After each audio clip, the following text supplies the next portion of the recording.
तो आज का जो हमारा टॉपिक है वो है रैंडमाइज कंप्लीट ब्लॉक डिज़ाइन, क्योंकि अब हमें जानना है कि वन रिस्ट्रिक्शन अगर हमारे पास आती है तो CRD हमने लास्ट टाइम पढ़ा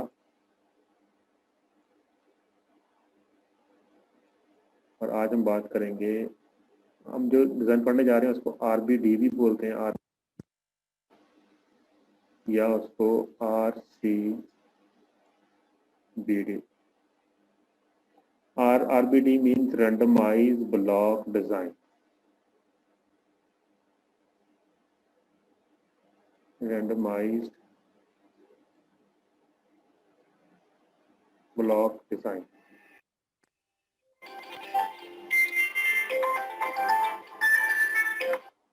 ठीक है, रैंडमाइज ब्लॉक डिज़ाइन। और RCBD का मतलब है रैंडमाइज कंप्लीट ब्लॉक। ना भी लिखे तो कहते हैं जी ये अंडरस्टूड है कि कंप्लीट होता है रैंडम।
तो ये है मेरे पास, यानी रैंडमाइज कंप्लीट ब्लॉक डिज़ाइन। ये तो randomise block design it sound same, एक ही चीज़ है, दोनों तरह से हम इसको लिख सकते हैं। अच्छा, इसमें होता ये है कि देयर इज़ वन रिस्ट्रिक्शन। अब आपको कंप्लीट नहीं है रैंडमाइज, वन रिस्ट्रिक्शन के साथ होता है। मैं यहाँ पे इसका लेआउट बनाता हूँ, बाकी इसकी थ्योरी वगैरह जो है वो स्लाइड में लिखी हुई है।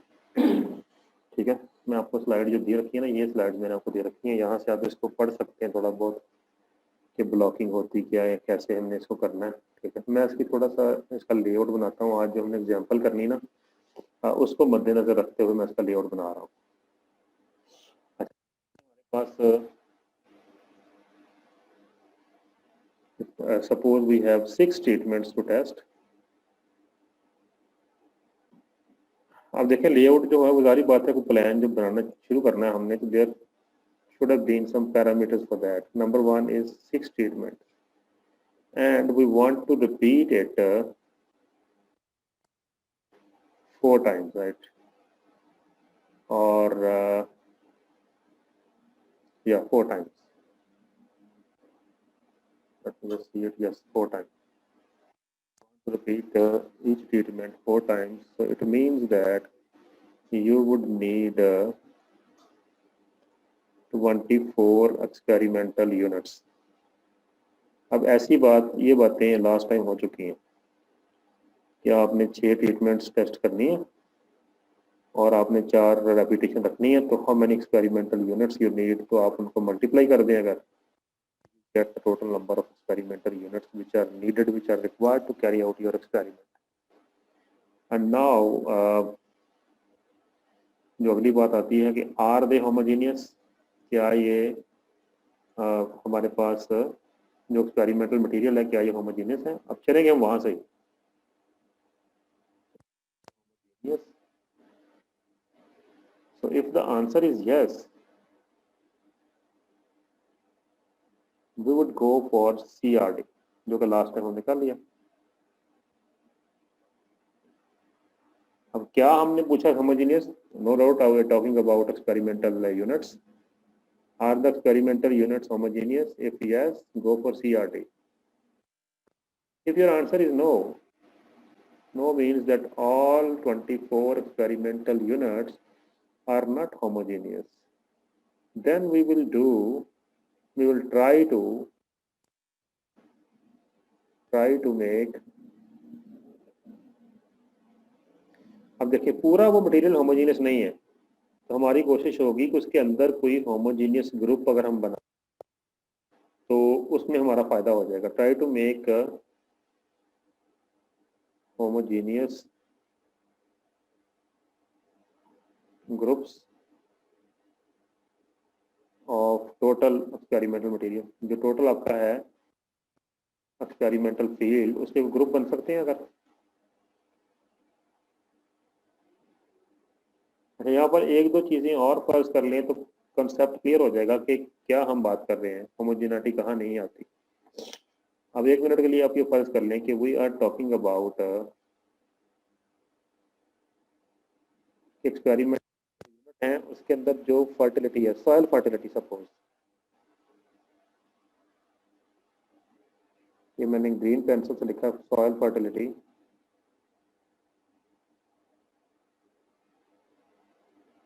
सो via soil fertility they are not homogeneous. अगर सॉइल फर्टिलिटी के एतबार से वो होमोजेनियस नहीं है, इसका मतलब है 24 कुछ ज़्यादा सॉइल फर्टाइल है, कुछ में कम soil fertile, right.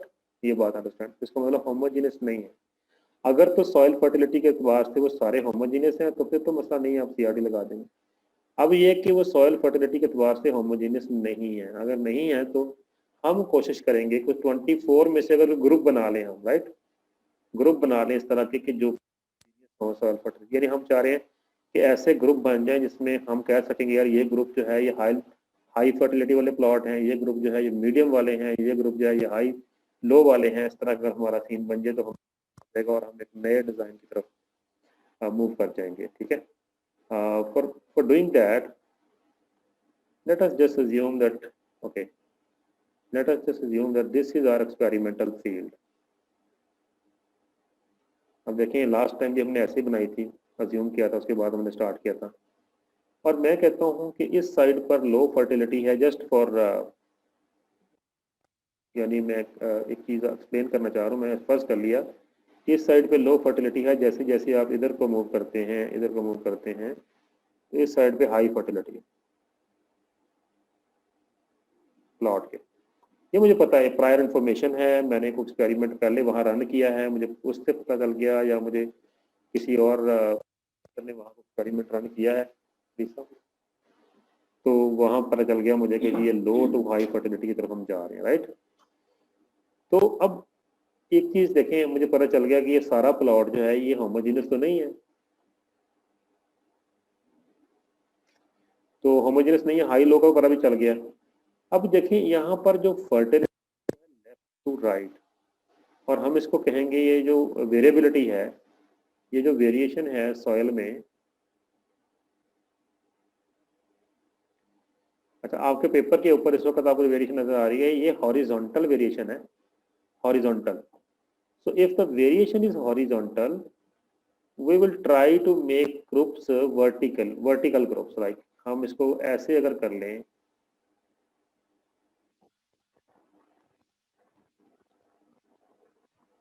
just a minute, can we do it in this way? Look, मैंने क्या किया है, मैंने इसको I have tried to make 4 equal groups, ये लिखे, मैंने उस प्लॉट को 4 हिस्सों में तकसीम किया है, और तकसीम करने का मकसद ये था कि अगर मेरे पास सॉइल फर्टिलिटी हॉरिजॉन्टल है तो मैंने वर्टिकल उसकी सेपरेशन कर दी 4 डिफरेंट पोर्शंस के अंदर। अब मैं अज्यूम, क्योंकि मुझे ये इन्फॉर्मेशन थी कि यहाँ पर इस साइड पे लो है, इस साइड पे हाई है, तो इस इन्फॉर्मेशन की बेस पर मैं ये कह सकता हूँ कि मैंने जो प्लॉट को 4 पार्ट्स में डिवाइड किया है, तो मैं ये कह सकता हूँ कि यार यहाँ पर लो फर्टिलिटी है, यहाँ पर उससे ज़्यादा है यानी लो से ज़्यादा है, तो मीडियम, इन दोनों में आप कह सकते हैं मीडियम, ठीक है, और इधर आप कह सकते हैं हाई है, ठीक है। तो मीडियम भी अब आस्ता आस्ता वो बढ़ रही है, मीडियम अभी नहीं, आप कह रहे लो से थोड़ी सी हाई है, ठीक है, मीडियम 1 कह लें इसको और मीडियम 2 कह लें, ठीक है। ये आपने आपने सोचा कि यार सबसे लो फर्टिलिटी, तो इसका मतलब है ये वाला जो ब्लॉक है ना, ये वाला ब्लॉक, इसमें सारे में सॉयल फर्टिलिटी के एतबार से ये लो है, और इसके बरक्स ये वाला जो प्लॉट है ना आपने डाटा किया, ये सॉयल फर्टिलिटी के एतबार से सबसे हाई है। So here you have high fertility, you have low fertility.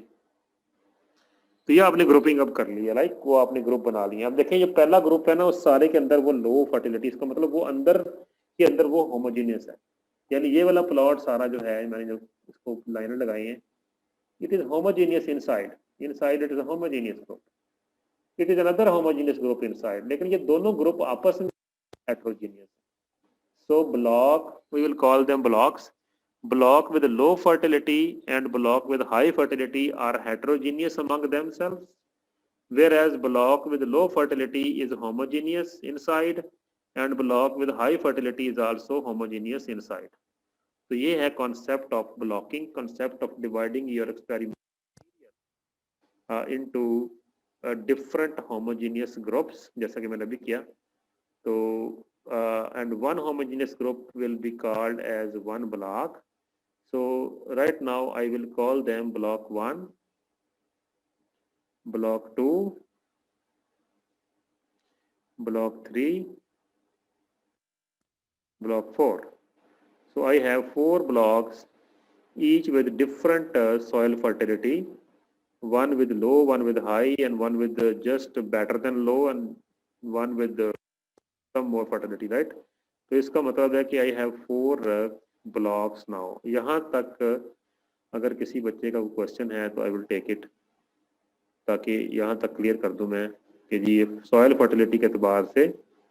अब एक तो क्वेश्चन यहाँ पे ये हो सकता है, चलें अगर मैं खुद से अज्यूम करूँ क्वेश्चन, तो एक तो क्वेश्चन ये हो सकता है कि why we divided it into 4, why not 3, right? ये हो सकता है वाई इंटू 4, क्योंकि थोड़ा सा अगर हम देखें तो हमारे पास स्टेटमेंट 6 हैं इस क्वेश्चन के अंदर या सिनेरियो के अंदर, और we want to repeat it 4 time, each statement 4 time. तो हमने 4 जगह पे इसलिए डिवाइड किया है कि हम हर एक प्लॉट जो हमने बनाया, अभी 4 बनाए ना, हर एक प्लॉट में हर एक ट्रीटमेंट चाहेंगे।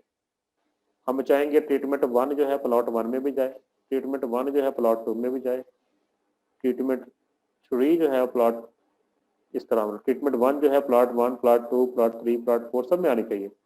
तो दिस इज आवर ऑब्जेक्टिव ना। So by basing on that objective, we divided this into 4 plots.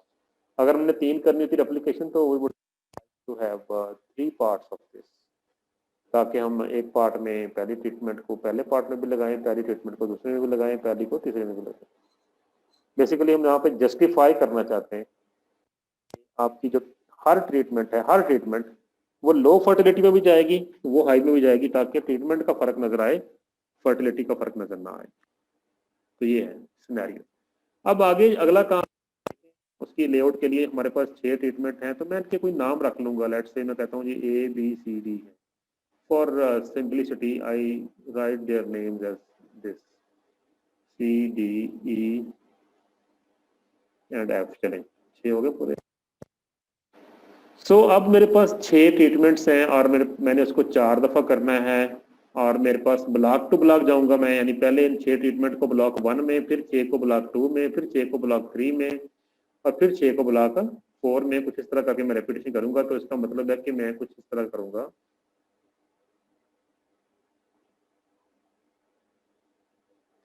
तो ले जी, मैंने अब हर प्लॉट को हर चलें मैंने आगे फर्दर उसको 6 जगह पे डिवाइड कर दिया है, ये और इक्वल बनाना है। जरा थोड़ी सी यहाँ पे लाइनिंग मुझसे आप कह लें कि इक्वल लगी नहीं है। Late us just change it, line लगाना भी तो माउस से। ठीक हो गया, ये हो गया, ये हो गया,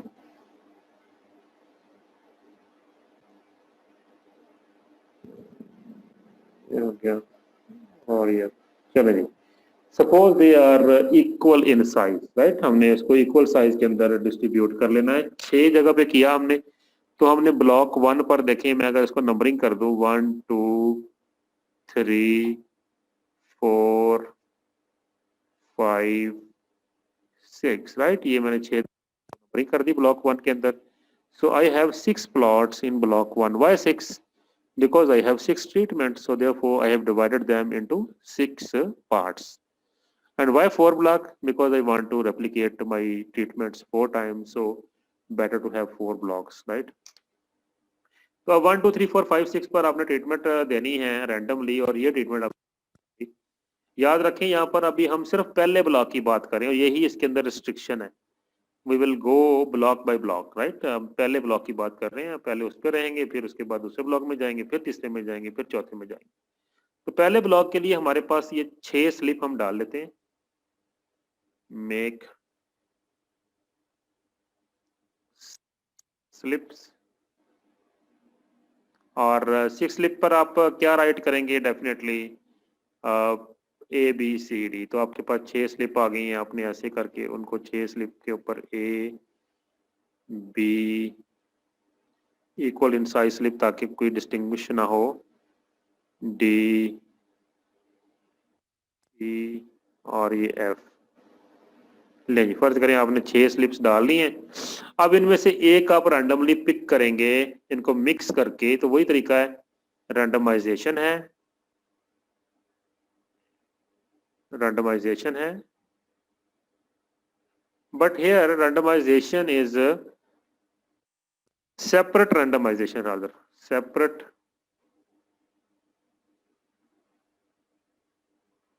separate randomization for each block. हर ब्लॉक में अलग-अलग रैंडमाइजेशन होनी है। सो अभी जो हमने तैयारी की है ये सिर्फ पहले ब्लॉक के लिए। तो जैसे ही मैं यहाँ से एक रैंडमली स्लिप उठाऊंगा, उनको मिक्स करके, so there are chances that that slip में बी, सपोज ले जी, मैं कहता हूँ डी आ गया वो, तो इसका मतलब है here we will allocate D, ठीक है। Then the second slip, it may be A, right, it may be E, the third one, fourth one may be B, C, and it may be F. Look, this is the allocation of 6 treatments first block randomly. Word मैंने use किया randomly, right? I have used the word randomly. तो randomly कैसे किया हमने? Strict randomization की है for first block, separate randomization। और randomization procedure आपने कौन सा यहाँ फॉलो किया है? Lottery method. और मैंने लास्ट टाइम बताया था कि आप even you can use random number table और random number generator from the internet, from the Google, you can use. ये मेरे पास एक। अच्छा, आफ्टर दैट क्या अब अगला क्वेश्चन ये है कि क्या यही तरतीब से हम यहाँ लिख दें? क्या ऐसे कर दें हम कि वो पहले में रैंडमाइजेशन हुई तो दूसरे में भी ऐसे कर दें? क्या ऐसे कर दें? No, the answer is big no. मैंने अभी वर्ड यूज किया था, we need to do separate randomization, not the same। separate randomization, separate का मतलब है you have to redo that, दोबारा से प्रोसीजर करें भाई, not same। so another procedure for the allocation in the block 2। कैसे? वही पर्चियां दोबारा डाल दें, उठाएं, उनको बंद करें, दोबारा से शफल करें, फिर पिक करें, तो अब आपके पास हो सकता है पहली दफा डी आई थी, हो सकता है यहाँ पर आपके पास सी आ जाता पहला, and it might be possible कि यहाँ पर बी आ गया है, फिर यहाँ पर एफ आ गया है, यहाँ पर ए आ गया है, राइट, ठीक है, और यहाँ पर डी आ गया है, और यहाँ पर ई आ गया है, ऐसे पॉसिबल है। So this is another randomization, other randomization for block 2। so all this is the layout, ठीक है। आप ऐसे जाएंगे, थर्ड टाइम भी आप ऐसे कर देंगे, ठीक है।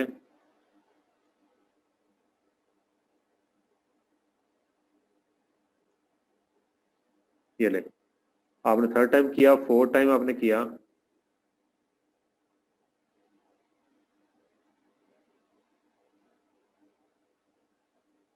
ये ले, तो अब आपके पास हुआ ये करने से ये है कि आपके पास हर ब्लॉक में, if you can notice here, each block, in each block you have each treatment. तो यही रिस्ट्रिक्शन थी जो लगाई थी कि जी हर ब्लॉक में देखें, इस ब्लॉक को देख लें आप, the block 1, if you can, ठीक है, this is a block 1 look, और इस ब्लॉक में सारी ट्रीटमेंट है, इसमें ए भी है, इसमें बी भी है, इसमें सी भी है, इसमें डी भी आ गया, ई भी आ गया और एफ भी आ गया। सेम केस है block 2, you have all treatments in block 2 as well, and you have all treatments in block 3 as well. Similarly, you have all treatments in block 4 as well. So each block must contain each treatment, right? Each block must contain each treatment, and it is known as separate randomization. Each block, separate randomization for each block.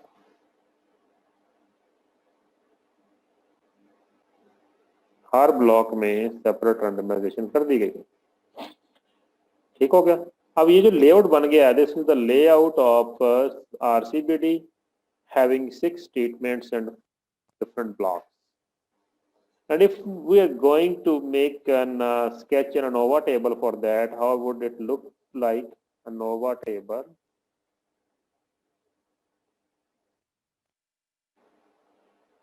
And let's just see how it will look like. SOV stands for source of variation. तो ये वही है जो हमने अभी last time discuss किए हैं, sources, right. And then we will degree of freedom, and of course the sum of square, these will be calculated by us, and the mean squares,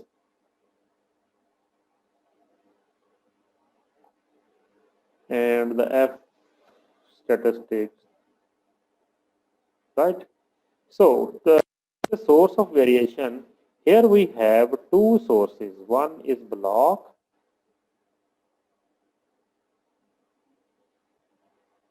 ठीक है, फर्स्ट सेक्शन आई और आपके पास block का एक source add हो गया, and then we have treatment. Treatment को मैंने जरा शॉर्ट लिख लिया, TR, T means treatment, and then we have error, and if you sum these three to get the total, or in other words अगर आप in total को split करें तो आपके पास ये 3 सोर्स इस एक्सपेरिमेंट से आएंगे। So this is the sketch of ANOVA table which you are going to for this experiment, जिसका आपने अभी लेआउट बनाया है, ठीक है। तो उस लेआउट में ये बनता है ANOVA टेबल उसका, राइट। अच्छा, अब अगली चीज में ये है कि how to have degrees of freedom.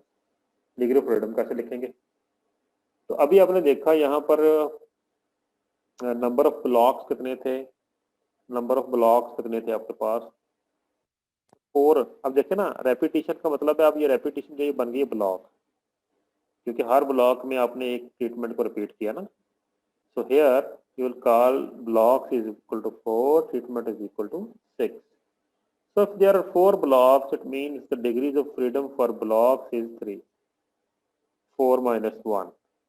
The degree of freedom for treatment is 5. 6 minus 1. Right? And total degree of freedom is how many total plots were there? 6 multiplied 24. So 24 minus 1, 23. 23 total degree of freedom, right? This is the total degree of freedom. So 23 minus 3 and minus 5, it will give you the degrees of freedom for error is 15. So this is how you will complete the degrees of freedom. आपको मैंने बताया था कि after making a layout of the experiment, you can sketch 2 columns of ANOVA table easily. क्योंकि आप इसके बाद calculation होनी सम ऑफ स्क्वायर, उसके लिए आपको डाटा चाहिए, ठीक है, और फिर मीन स्क्वायर और फिर F. So if anyone have any question up to here, he or she can ask so that I can move on to an example now. It's a layout which we have discussed. Layout now. हमें अब data लेना है और इसको फिर हमने carry out करना है example. Let us just go and see this example now. In this example, I have treatments. अगर आप इसको पढ़ें, an experimenter wishes to test the effect of 5 source of nitrogen control. तो इसका मतलब है टोटल ट्रीटमेंट 6 हो गई हैं, 5 sources and control. So T is equal to 6 here. Control भी एज अ ट्रीटमेंट, एक ट्रीटमेंट की ट्रीट होगा वो भी, राइट उसमें, क्योंकि हमने कंट्रोल का मतलब होता है कुछ अप्लाई नहीं किया आपने वहां पे प्लॉट के ऊपर, तो अब फिर हर ब्लॉक में एक प्लॉट होगा जहां पर कुछ अप्लाई नहीं कर रहे हम, तो वो कंट्रोल हो जाएगा. अच्छा, उसके बाद ब्लॉक्स हैं. Soil type is blocking factor. आगे देखें. The trial was conducted on 4 types of soil. तो ये सॉयल टाइप जो है ये कितनी है? 4. तो ब्लॉक्स यहाँ पर कितने हैं? 4. 6 experimental plots were located on each end of the 4 soil type. तो बिल्कुल जो हमने अभी जिस लेआउट की हम जिक्र कर रहे थे, जो लेआउट हमने बनाया है थोड़ी देर पहले, अभी 2 मिनट पहले, उसी लेआउट का ये क्वेश्चन है. तो मैंने लेआउट आपको बनवाया ही उस टाइप का था कि जिस टाइप का आपको क्वेश्चन में करवाने वाला था. तो ट्रीटमेंट 6 है, ब्लॉक 4 हैं. अब यहाँ पे लेआउट नहीं है. You will have data. अब what is the difference between layout and data? if you just go here, you see, look this is soil type is block. Here you have treatments, like treatment means A B C D, but look in each block. अब देखें यहाँ पर A यहाँ पे आ रहा है, फिर अगले ब्लॉक में यहाँ पे चला गया, फिर अगले पे चला गया, फिर अगले ब्लॉक में यहाँ पे चला गया. तो मेरे पास यहाँ से A की 4 ही वैल्यूज आएंगी, ये तो मेक श्योर कर लें आप.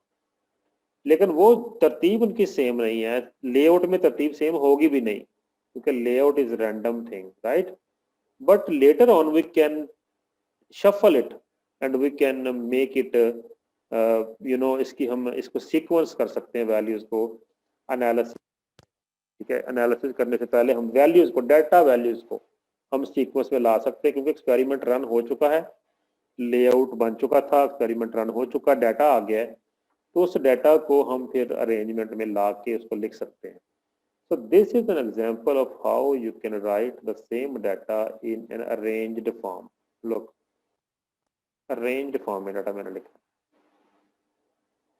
ये मैं आपको अगर डाटा के ऊपर सिर्फ मैं आपको लगा दूं कि ये डाटा को अरेंज कैसे करना है, तो this is the arrangement of data. ये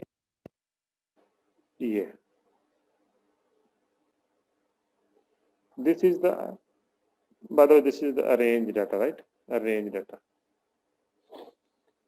ठीक हो गया ये.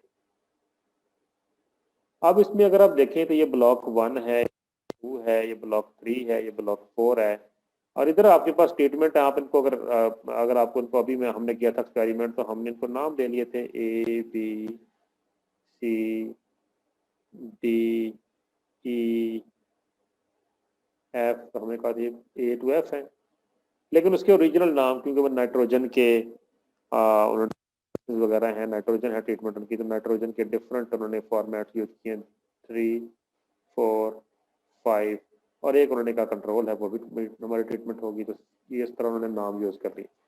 So exact using exact names in a treatment is also can be possible, right. And look here, ये जो है ये आपके पास, ठीक है, ये तो आप इनके एग्जैक्ट नाम भी इस्तेमाल कर सकते हैं. आप इनको ABC, क्योंकि अब जाहिर बात है इफ़ यू राइट ABCD, तो उसमें क्या सिंपलिसिटी आ जाती है ज़रा, ठीक है चीज़, तो वो आपको सिंपल लगेंगे, ठीक है. अब करेक्शन फैक्टर कैसे निकालना है? वेरी सिंपल, सेम मेथड है कि आपको ग्रैंड टोटल चाहिए. अब ये जो 739 आपको नज़र आ रहा है, ये तो ग्रैंड टोटल है सारी ऑब्जर्वेशन का, यानी ये सारी 30 और आपने 27 तक जो सारी ऑब्जर्वेशन है इनको जमा कर लिया है, 729 बना. 729 का 739 बना, 739 का आपने स्क्वायर लिया डिवाइडेड बाय 24 किया तो ये आपके पास आगे बढ़ा। Correction factor and total sum of square are calculated on the same methodology as it was in CRD. There is no difference. अगर आपने CRD में करेक्शन फैक्टर और टोटल सम ऑफ स्क्वायर निकाला है तो you can do it in the same way, आप उसे यहाँ पर रेप्लिकेट कर सकते हैं। रही बात सम ऑफ स्क्वायर फॉर ब्लॉक्स की और ट्रीटमेंट की, तो ट्रीटमेंट के सम ऑफ स्क्वायर्स में याद रखें ट्रीटमेंट टोटल इस्तेमाल होंगे, ब्लॉक्स के सम ऑफ स्क्वायर में ब्लॉक्स टोटल इस्तेमाल होंगे। तो वन बाय वन बात करते हैं। पहले हम बात कर लेते हैं ट्रीटमेंट सम ऑफ स्क्वायर की, फिर हम कर लेंगे ब्लॉक सम ऑफ स्क्वायर की।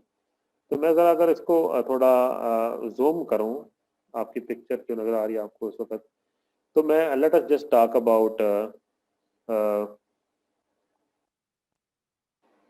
Look treatment sum of square for treatment.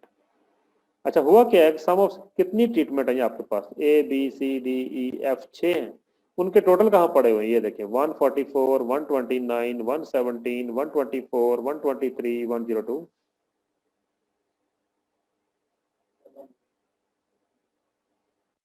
2 3 4 1 2 3 4 5 6।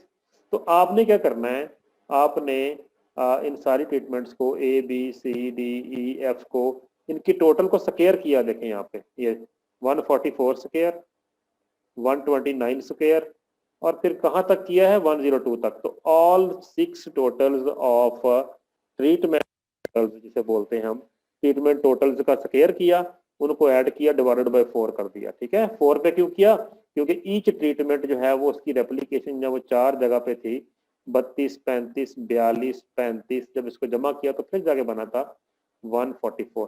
तो इसका मतलब 4 वैल्यूज का टोटल है हर ट्रीटमेंट टोटल। तो इसका मतलब है कि हम 4 पे डिवाइड बाहर ही कर दिया, एक दफ़ा 1/4 लिख दिया तो एक ही दफ़ा कर दिया, उसको बारी बारी नहीं किया मैंने। ठीक है, और फिर माइनस करेक्शन फैक्टर वो तो बिल्कुल नहीं बोलना आपने, क्योंकि वो करेक्टेड सम ऑफ स्क्वायर हमें चाहिए है इसके लिए। Same goes with the blocks. In case of blocks you have let me change the colour of pencil, look 160 180 210 187। So you have 4 totals. आप इन चारों टोटल्स का स्क्वायर कर दें, उनको ऐड कर दें डिवाइडेड बाय 6 कर दें। 6 पे क्यों डिवाइड किया, क्योंकि एक ब्लॉक में 6 वैल्यूज हैं 3 4 5 6। तो एक ब्लॉक में चूंकि 6 वैल्यूज हैं तो ये टोटल 6 का है, तो 160 स्क्वायर प्लस 182 स्क्वायर सबको आपने 6 पे डिवाइड कर दिया और माइनस करेक्शन करना बोलना। This is how you can calculate all sum of square. और रह गया एरर का, वो माइनस करके निकलता है, आपको पता पहले भी। तो अब जो एरर का सम ऑफ स्क्वायर होगा उसमें हम टोटल में से ब्लॉक भी माइनस कर देंगे। I hope you got it. तो इसको उठा के जरा नोवा टेबल के अंदर लिखें आप। अब इस सारे सम ऑफ स्क्वायर को उठा के जरा आप इस नोवा टेबल के अंदर लिखें, तो मैं दोबारा आप अगले सेशन में आपको बताता हूँ उसकी इंटरप्रिटेशन क्या। Just right it, create Nova table, ये वाला कर लें। ये तो हमने कैलकुलेशन कर ली और ये नोवा टेबल हमने स्केच कर लिया। इसमें जो है वो आप देखें कि आपका टोटल सम ऑफ स्क्वायर जो है वो यहाँ पे ज़रा ऊपर लिखा है मैंने, वो नोट भी लिख सकते हैं। ठीक है, जिधर भी आप उसको लिखना चाहें वो आप उसको लिख सकते हैं, तो कोई प्रॉब्लम नहीं है। तो just a minute, 1 minute, 1 minute और दें ज़रा, शायद कोई और लोग ज्वाइन कर लें। उसके बाद मैं इसको ज़रा इंटरप्रेट कर दूँगा रिजल्ट को कि कैसे उसको यानी हम लेके चलते हैं आगे। तो ये हमने उठाया रिजल्ट और उसमें प्लेस कर दिया। आप देखें यहाँ पे ब्लॉक्स को वो सॉयल कह रहा है, तो कोई मसला नहीं है, सॉयल टाइप के वाइज ब्लॉकिंग की हमने, सिर्फ ब्लॉक भी लिख देंगे तो चलेगा। There is no big issue of writing it block और सॉयल। और ट्रीटमेंट में हम नाइट्रोजन लिखा है, नाइट्रोजन वो नाइट्रोजन ही नाइट्रोजन के डिफरेंट कम्बिनेशन को ही ट्रीटमेंट से वो ले रहा था, तो उस हिसाब से उसको ट्रीटमेंट को लिखा है हमने। तो ये सिचुएशन है नोवा टेबल की। आपने सम ऑफ स्क्वायर जो आपने फाइंड किए हैं वो उठा के आपने जब सम ऑफ स्क्वायर इसके अंदर प्लेस कर देने हैं, तो सम ऑफ स्क्वायर को ये रहे सम ऑफ स्क्वायर, ये टोटल सम ऑफ स्क्वायर था आपका, ये ब्लॉक का सम ऑफ, ये ट्रीटमेंट का सम ऑफ स्क्वायर है और ये एरर का सम ऑफ स्क्वायर। यानी आपने जब एरर का फाइंड करना है तो आपने इस टोटल सम ऑफ स्क्वायर में से ये ब्लॉक का भी माइनस कर देना है, नाइट्रोजन यानी ट्रीटमेंट का भी माइनस कर देना है, तो आपके पास जो है वो एरर का सम ऑफ स्क्वायर आ जाएगा। अब रही बात मीन स्क्वायर की, तो वो बिल्कुल जैसे पहले हमने निकाले थे कि each sum of square with its corresponding degrees of freedom. तो अगर आप करते हैं ब्लॉक के सम ऑफ स्क्वायर की बात, अगर हम इसको 3 पर डिवाइड कर दें तो आपके पास आता है 70.2 मीन स्क्वायर फॉर ब्लॉक। और अगर आप इस नंबर को 5 पर डिवाइड कर दें ट्रीटमेंट को, तो आपके पास आता है 47.7 ये मीन स्क्वायर फॉर ट्रीटमेंट। और सिमिलरली अगर आप इस एरर के सम ऑफ स्क्वायर डिवाइड कर दें तो you got mean square for error. तो ये 3 नंबर बहुत ज़रूरी है मीन स्क्वायर, क्योंकि इन्हीं से हमने आगे जाके एफ वैल्यू बनानी है, और एफ वैल्यू हमारी डिसीजन मेकिंग में हमारी हेल्प करती है। तो यहाँ से अगर हम ये एफ 22.5 की बात कर रहे हैं, तो this F is obtained by F is equal to, ये ब्लॉक के लिए टेस्ट करेंगे तो ब्लॉक के लिए होगा mean square for block divided by mean square for error. ये हमने किया है और ये हमारे पास आ गया, ठीक है। और ये जो हमारे पास 70.2 है, ये this is mean square for block, ठीक है। और ये जो है नंबर हमारे पास, this is mean square for treatment, और this is mean square for error. तो ये 3 नंबर हैं जो जिसको हमने डिवाइड करते जाना, हमारे पास एफ बनते जाएंगे। और सिमिलरली ये अगला एफ जो है, this is mean square for treatment divided by mean square of error. तो इसके लिए हमने जब जाना है तो इस फार्मूला में क्या चेंज होगी, हम ब्लॉक को हटाएंगे और हम इसमें कर देंगे ट्रीटमेंट। तो mean square treatment over mean square error is equal to 15.3। अब इनको जब इनके डबल स्टार लगे हुए, तो हमने इसकी जो रिजेक्शन करना है, तो हमें हमारे पास क्राइटेरिया होता है कि आपको मैं बताया था कि रिजेक्ट एच नॉट। मैं अब उसको रिपीट कर देता हूँ, we are going to reject the null hypothesis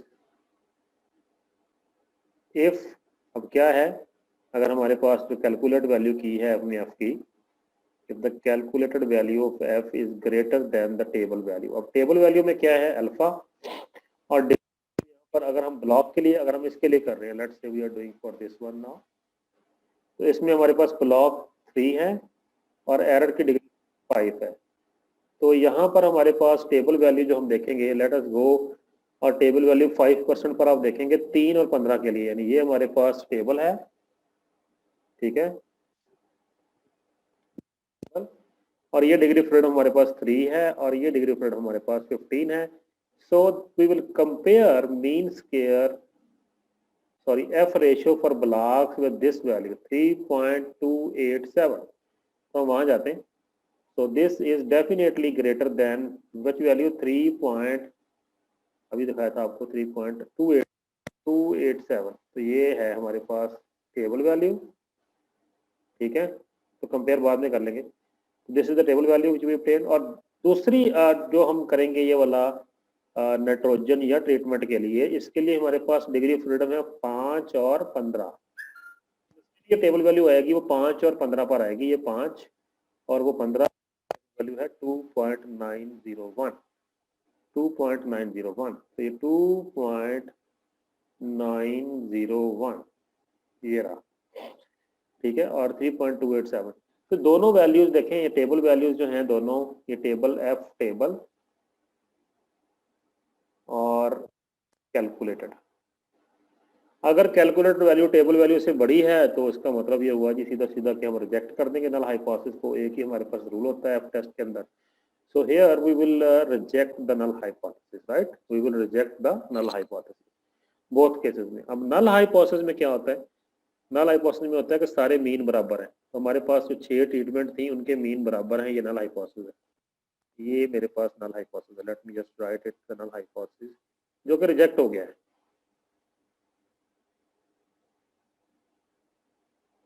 कि जी mean of all 6 treatments are equal, mean की बात हम करते हैं ना। और सिमिलरली ब्लॉक वाली सिचुएशन में हमारे पास था कि मीन ऑफ ऑल 4 ब्लॉक, तो μ1 is equal to μ2 second block, is equal to 3 is equal to mu4. तो एवरेज ऑफ और 4 ब्लॉक्स इज ये देखिए, देखो एवरेज ऑफ और 4 ब्लॉक्स इज सेम और एवरेज ऑफ, तो ये दोनों रिजेक्ट हो गए। इसका मतलब है कि ब्लॉक्स भी, इसका मतलब है कि ब्लॉक्स भी सिग्निफिकेंट और ट्रीटमेंट भी सिग्निफिकेंट है। ये हमारा बन गया कंक्लूजन। ठीक हो गया। जब एच नॉट रिजेक्ट करेंगे इसका मतलब है कि ये इनमें से कोई एक ब्लॉक या कोई एक ट्रीटमेंट आपस में डिफरेंट है, तो the results are significant here. ठीक है, ना तो 6 की 6 ट्रीटमेंट बराबर है, ना 4 के 4 ब्लॉक बराबर है।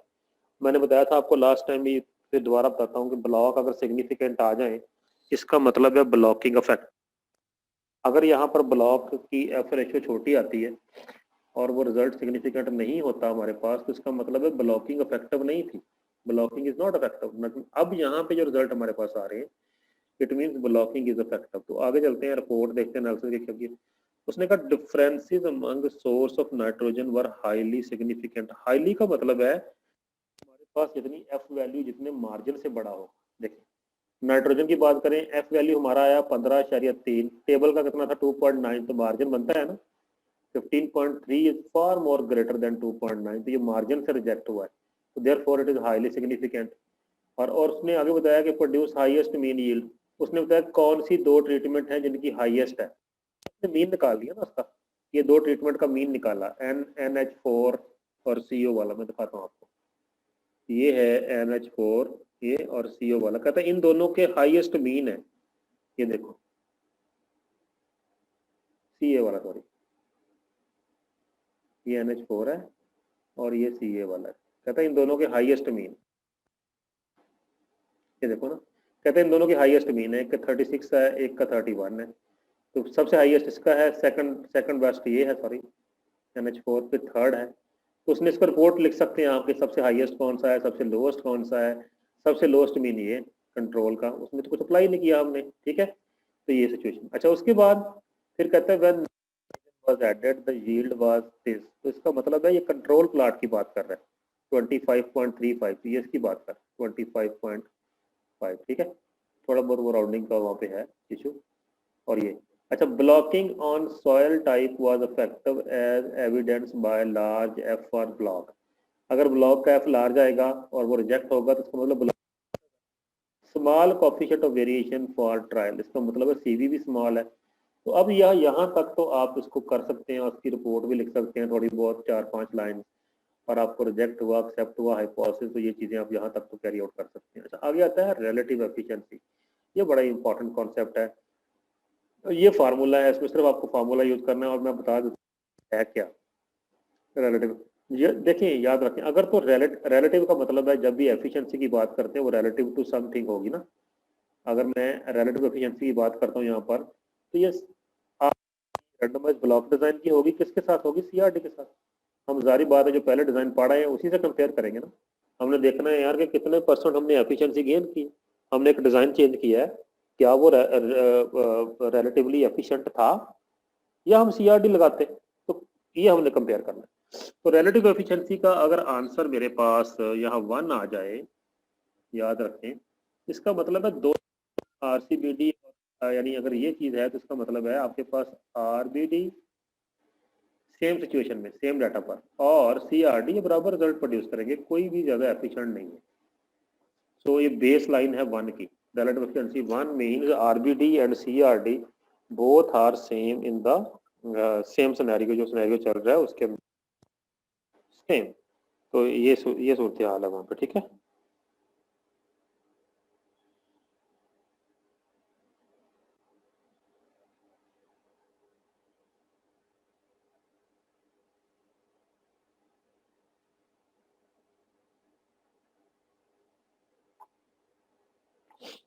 अच्छा क्या है कि अगर मेरे पास रिलेटिव एफिशिएंसी का आंसर 1 से बड़ा आता है तो इसका मतलब है ये लिखा हुआ if relative efficiency is greater than 1 RBD was more efficient, यानी फिर हमारे पास हम कहेंगे कि जो हमारे पास रैंडमाइज्ड ब्लॉक डिजाइन में यूज किया ये ज्यादा एफिशिएंट है। ठीक है, और अगर हम अब लेस देन 1 इसका मतलब है ये उससे वर्स्ट हो गया है, बराबर का मतलब है 1 के बराबर आए इसका मतलब है बराबर जी स्टूडेंट्स, तो ये इंटरनेट कनेक्शन जो है वो लाइट बंद होने की वजह से कनेक्शन डिस्कनेक्ट हुआ था। दोबारा से मैं उसी स्लाइड पे आ गया हूँ। रिलेटिव एफिशिएंसी जो है वो अभी थोड़ा सा रह गया है, बस ये आखिरी टॉपिक है, आखिरी स्लाइड है, उसके बाद हम इसको देखेंगे मिनी टैब सेम आरसीबीडी को। अच्छा, रिलेटिव एफिशिएंसी में देखें अब, way to measure the efficiency of RBD versus CRD. तो ये हमने एक फार्मूला लिखा और मैंने बताया थोड़ी देर पहले आपको कि अगर इस फार्मूला से आंसर आया है 1, इसका मतलब है RCBD and CRD are equally efficient. ठीक है, इसका मतलब है कि आरसीबीडी हरगिज ज़्यादा एफिशिएंट नहीं है गिवन सिनेरियो। मैं बार बार एक वर्ड बोल रहा हूँ, द गिवन सिचुएशन, जो सिचुएशन है उसी में अगर हम आरसीबीडी लगाए या सीआरडी लगाते हैं तो ये बराबर ही रिजल्ट प्रोड्यूस करता, कोई ज़्यादा एफिशिएंट डिज़ाइन नहीं होता। RE1 आए तो अच्छा, अगर RE ग्रेटर देन 1 आए तो वो भी मैंने हाईलाइट किया हुआ है कि जी मोर एफिशिएंट डिज़ाइन होता है। कौन सा? आरसीबीडी इज मोर एफिशिएंट।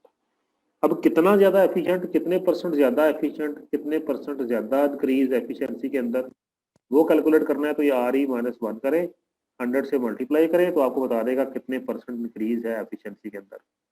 यानी ज़्यादा तो अगर वो 1 से बड़ा है तो फिर हम अगली चीज़ कैलकुलेट करेंगे कितना परसेंट ज़्यादा एक्यूरेसी या कितने परसेंट ज़्यादा इंक्रीज हुई है एफिशिएंसी के अंदर, वो फाइंड करने के लिए we have a formula that is RE-1 multiply by 100। तो प्लीज़ ज़रा इसको तवज्जो से देखें। अच्छा, फाइनली RE into R, अगर हम ये कर दें, number of replication that would be required in CRD, यानी जो भी आपका RE आता है अगर आप उसको से मल्टीप्लाई कर दें नंबर ऑफ ब्लॉक में, सारी बात आपकी रेपिटेशन हुई है 3 दफ़ा अगर, the number of applications that would be required in CRD to obtain the same level of precision। तो मैं अभी यहाँ पे इसको एक्सप्लेन कर दूँ कि R को, अब आपने किया ना RCBD, उसमें अगर आप रिलेटिव एफिशिएंसी निकाल लें और इसको अगर आप मल्टीप्लाई कर दें R में, क्योंकि R का मतलब है जितने ब्लॉक अभी आपने क्वेश्चन किया उसमें R4, तो अगर आप उसको 4 से मल्टीप्लाई कर दें RE को, तो आपके पास कोई ना कोई यानी यहाँ पे आंसर आएगा। ठीक है, अगर कहता वो जो आंसर है वो बेसिकली वो चीज़ है कि अगर आप यही काम CRD में करते तो आपको कितनी रेप्लिकेशन चाहिए होती है। देखें, required in CRD to obtain the same level of precision, कि आप अगर यही काम यानी अगर CRD जो आपने RCBD में किया है, if you would have like to do the same CRD, how many replications do you need to find the same precision? अगर ये क्वेश्चन है तो आप उसको R को RE से मल्टीप्लाई करेंगे, तो ये चीज़ है। अब इस फॉर्मूला में कोई चीज़ ऐसी नहीं है MSB square for blocks, MSE means square for error, MSE means square for error, और B stands for number of blocks, T stands for number of treatments। ठीक है, और बाकी सारी चीज़ें आप क्लियर है। तो यहाँ से आप RE निकालें। इसी एक्सपेरिमेंट में जो हमने ऊपर उसका हमने RE निकाला, जब रिलेटिव एफिशिएंसी निकाली तो हमारे पास आंसर आया 3.88। Definitely it is greater than 1, तो greater than 1 mean RBD is better. तो ये सबसे पहले तो हमने ये देख लिया, RBD वाज मोर एफिशिएंट। ठीक है, उसके बाद अगर हमने इसी RE को यानी 3.8 को -1 किया तो 280, तो 280% इंक्रीज एफिशिएंसी में इतना इंक्रीज हुआ है। अगर हम इसी सिचुएशन में कहीं CRD लगा देते तो हमारी एफिशिएंसी लॉस होती। अब हमने अगर RCBD लगाया है तो 280% इंक्रीज है हमारी एफिशिएंसी में एज कम्पेयर्ड विद CRD। तो ये हमने जब इसको मल्टीप्लाई किया हमारे पास आंसर आया 15। तो इसका मतलब है एक ट्रीटमेंट को 15 बार रेप्लिकेट करना पड़ता हमें, CRD अगर लगाते हैं तो इस लेवल की प्रोसीजन फाइंड कर सकते जिस लेवल की हमने यहाँ पर एक ट्रीटमेंट को 4 दफ़ा रेप्लिकेट करके हासिल कर ली है। तो ये चीज़ है रिलेटिव एफिशिएंसी बेसिकली। तो अब हम चलते हैं इसके बाद ये RCBD का है। अच्छा, एक चीज़ इसमें यहाँ पे मैं और आपको एक्सप्लेन कर दूँ, what if you want to find, मैं कहता हूँ यहाँ पे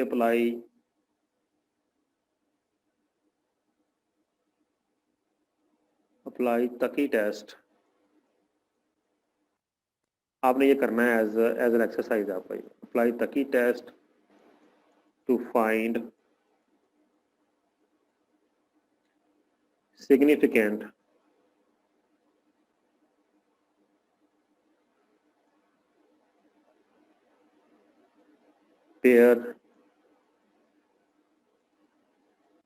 pairs of treatments।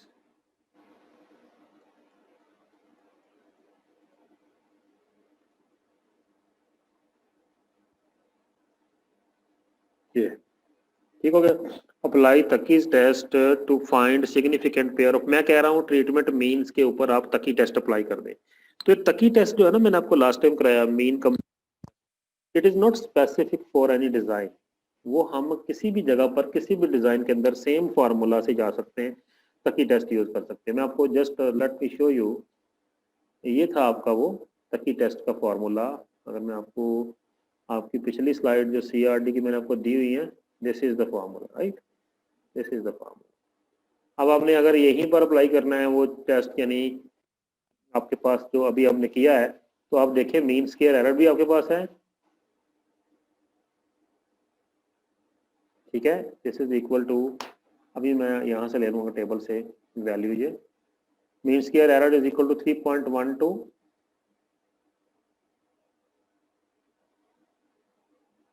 और R इज इक्वल टू 4, यानी 4 टाइम्स एक ट्रीटमेंट यहाँ पे रिपीट हुई है हमारे पास, एंड उसके पीछे ट्रीटमेंट कितनी है हमारे पास, T इज इक्वल टू 6,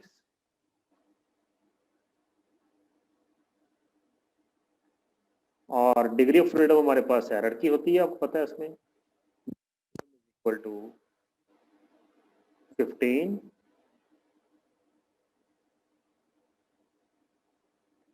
15 और अल्फा हमारे पास है 5%। तो सारी चीज़ें आपके पास हैं, तो you can find this Tukey test, यानी आप टकी टेस्ट की जो स्टैंडर्ड वैल्यू फाइंड कर सकते हैं W, और फिर आप हर मीन, हमारे डिफरेंट ट्रीटमेंट्स है ना वहाँ पर, ये देखें हमारे पास 6 डिफरेंट ट्रीटमेंट है, तो उनके 6 मीन भी है, ये देखें 6 मीन भी है। तो आप यहाँ पर कंपेयर कर सकते हैं इसको, अगर आप इसको ABC लिख लें फॉर कन्वीनियंस, ABCDE और F, अगर आप इसको ऐसे लिख लें तो कन्वीनियंस के लिए देखें, आप A को B कंपेयर कर सकते हैं, A माइनस बी कर दें, A बार माइनस B बार, मतलब A का मीन माइनस B का मीन।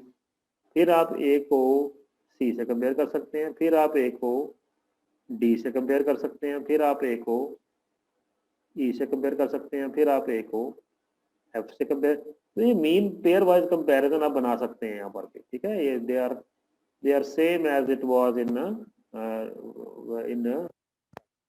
तो इसका आपने मॉड भी लड़ना है, क्योंकि मैंने कहा था डिफरेंस के ऊपर हम इंटरेस्टेड हैं, माइनस प्लस पे इंटरेस्टेड नहीं है। जब ए सबसे कंपेयर हो जाए तो फिर बी को कंपेयर कर लेते हैं, B minus C, B minus D, B minus E, और इसी तरह बी माइनस एफ। तो बी भी सबसे कंपेयर हो गया, ठीक है। हम बार डालेंगे, सारी बात है, बार का मतलब है मीन कंपैरिजन टेस्ट है, तो मीन को मेरे we are just concerned with differences, तो मॉड ले लेंगे। अच्छा, बी भी कंपेयर हो, C, C with D, C with E, C with F, and similarly D with E and D with F, और फाइनली E with F।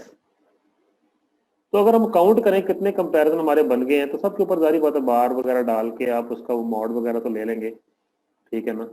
ये ऐसे तो आप कर लेंगे सबके ऊपर, ये मॉड हमें चाहिए हैं, मीन के डिफरेंसेस उनके मॉड। तो बनते कितने, 1 2 3 4 6 7 8 9 10 11 12 13 14 15, तो 15 कंपैरिजन, यानी आपके पास 6C2, 6 ट्रीटमेंट है, 2 comparison at a time, so 6 factorial over 2 factorial into 6 minus, वो तो ये आपके पास टोटल 15 कंपैरिजन।